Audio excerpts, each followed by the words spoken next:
My educational channel విద్యా ఉద్యోగ సమాచారానికి స్వాగతం. Daily GK and current affairs ఇవాళ వీడియో నెంబర్ 97. మరి లేటెస్ట్ అప్డేట్స్ కరెంట్ అఫైర్స్ కోసం ఛానల్ని సబ్స్క్రైబ్ చేయండి. ఈరోజు కూడా ఇంపార్టెంట్ క్వశ్చన్స్ ఉన్నాయి. జనరల్ స్టడీస్ నుంచి ముఖ్యంగా general studies, general knowledge, general awareness అన్ని విభాగాలు అయితే కవర్ అయ్యేలాగా ఈ సిరీస్ని అయితే మనము డిజైన్ చేయడం జరిగింది. క్వశ్చన్ నెంబర్ 1, చేంజింగ్ ఇండియా పుస్తకం ఎవరు రచించారు? లేటెస్ట్ న్యూస్ అండి ఇది. డాక్టర్ మన్మోహన్ సింగ్ రీసెంట్గా మనకి కన్నుమూశారు. మాజీ ప్రధానమంత్రి చేంజింగ్ ఇండియా అనే పుస్తకం అయితే రాయడం జరిగింది. గుర్తుంచుకోండి, ఇది latest important news. Question number 2, శీతోష్ణ స్థితి క్లైమేట్ అనగానేమి? ఏదైనా ఒక ప్రాంతానికి సంబంధించి కొన్ని సంవత్సరాల, ఇక్కడ చూడండి మీరు ఎప్పుడు కన్ఫ్యూజ్ అవుతుంటారు, కొన్ని సంవత్సరాల సగటు ఉష్ణోగ్రత, వర్షపాతం, పవనాలు మొదలైన భౌతిక పరిస్థితుల గురించి తెలియజేసేదాన్ని మనం క్లైమేట్ లేదా శీతోష్ణ స్థితి అంటాం. క్వశ్చన్ నెంబర్ 3, శీతోష్ణ స్థితి వర్షపాతం లాంటి వాతావరణ పరిస్థితులు ఏ ఆవరణంలో సంభవిస్తాయి? ఇక్కడ 4 ఆప్షన్స్ అయితే మీకు ఇచ్చాను. క్లైమేట్ కానివ్వండి, రెయిన్ఫాల్ కానివ్వండి, మనకి వాతావరణంలో ఉన్నటువంటి ఏ లేయర్లో సంభవిస్తాయి అనే ప్రశ్న అయితే ఇచ్చాను. మనకి వాతావరణంలో మీరు చూడండి, ట్రోపోస్పియరు, స్ట్రాటోస్పియరు, మీసోస్పియరు, థర్మోస్పియరు, ఎగ్జోస్పియరు, ఇలాగనైతే మనకి లేయర్స్ అయితే ఉంటాయి. మరి ఏ లేయర్లో శీతోష్ణ స్థితి, వర్షపాతం లాంటి ఈ వాతావరణ పరిస్థితులు సంభవిస్తాయనే ప్రశ్న ఇచ్చాను. ఇక్కడ 4 ఆప్షన్స్ అయితే ఉన్నాయి, మీరు గమనించండి. Stratosphere, mesosphere, troposphere, thermosphere. Right answer అయితే మీరు ఊహించండి. రైట్ ఆన్సర్ వచ్చేసి మనకి ట్రోపోస్పియర్ అండి. అంటే మొదటి లేయర్లోనే, ఈ ట్రోపోస్పియర్లోనే వాతావరణ మార్పులు అన్నీ కూడా సంభవిస్తూ ఉంటాయి.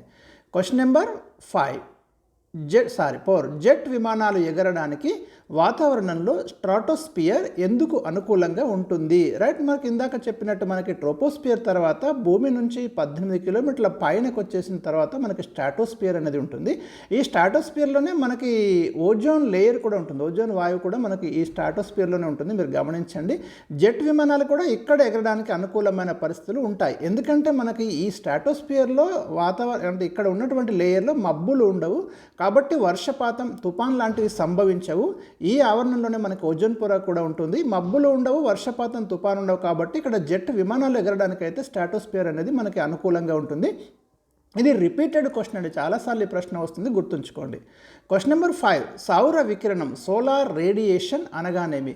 సూర్యుని నుండి నిరంతరం విడుదలయ్యే శక్తిని మనం ఏమంటామంటే సౌర వికిరణం లేదా సోలార్ రేడియేషన్ అని పిలుస్తాం. క్వశ్చన్ నెంబర్ 6, ఉల్లిపాయలు తరుగుతున్నప్పుడు మన కళ్ళలో నీరు రావడానికి కారణమైన రసాయనిక పదార్థం ఏది? దీనికి రైట్ ఆన్సర్ వచ్చేసి మనకు సైన్ ప్రొపనేథియల్ ఎస్ ఆక్సైడ్ అండి. ఇది గుర్తుంచుకోండి, ఇలాంటి ప్రశ్నలతో రావడానికి అవకాశం ఉంటాయి మన కాంపిటేటివ్ ఎగ్జామినేషన్స్లో. Question number 7, human brain scanning కొరకు దేన్ని ఉపయోగిస్తారు?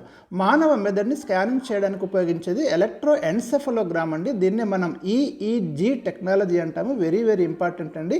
ఈసీజీ ఏమో మనకి గుండె యొక్క పనితీరును అధ్యయనం చేయడానికి మనం ఈసీజీ ఉపయోగిస్తాము. హ్యూమన్ బ్రెయిన్ని స్కానింగ్ చేయడానికి మాత్రం మనం ఈఈజీ అనే టెక్నాలజీని వాడుతున్నాము. క్వశ్చన్ నెంబర్ 8, విద్యుత్ బల్బుల్లో ఫిలమెంట్గా టంగ్స్టన్ ఎందుకు ఉపయోగిస్తారు?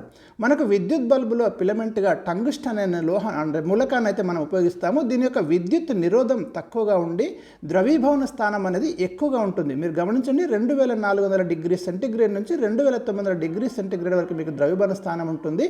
కాబట్టి అత్యధిక ఉష్ణోగ్రత వద్ద కూడా ఇది కాలిపోకుండా ఉంటుంది. కాబట్టి దీన్నైతే మనం ఫిలమెంట్గా ఉపయోగిస్తున్నాం విద్యుత్ బల్బుల్లో. అయితే ఇక్కడ ఇందులో ఆర్గాన్, ఈ విద్యుత్ బల్బుల్లో ఇందులో ఈ ఆర్గాన్ అనే జడవాయువుని అయితే నింపుతారు. ఇందులో విద్యుత్ వ్యర్థం అనేది ఎక్కువగా ఉంటుంది, అది కూడా గుర్తుంచుకోండి. క్వశ్చన్ నెంబర్ 9, సిఎఫ్ఎల్ విస్తరించండి. కాంపాక్ట్ ఫ్లోరోసెంట్ ల్యాంప్ అండి. వెరీ ఇంపార్టెంట్ ఫుల్ ఫామ్ ఇది, చాలాసార్లు ఇది రిపీటెడ్ క్వశ్చన్ మనకి.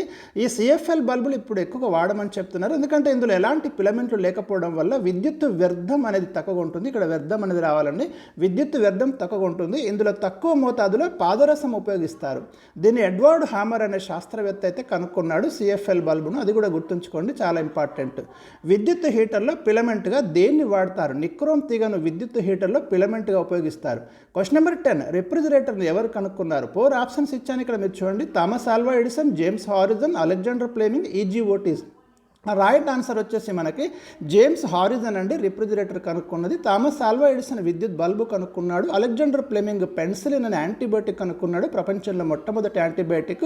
ఈజీ ఓటిస్ ఏమో మనకు లిఫ్ట్ను కనుక్కోవడం అనేది జరిగింది. సో ఇక్కడ రైట్ ఆన్సర్ వచ్చేసి refrigerator was invented by James horizon. So ఇవి ఈ రోజు ఇచ్చినటువంటి 10 క్వశ్చన్స్. వీడియోని లైక్ చేయండి. మరి రేపైతే మీకు మిగతా 10 ప్రశ్నలు అయితే నేను ఇచ్చే ప్రయత్నం చేస్తాను. Thank you for watching.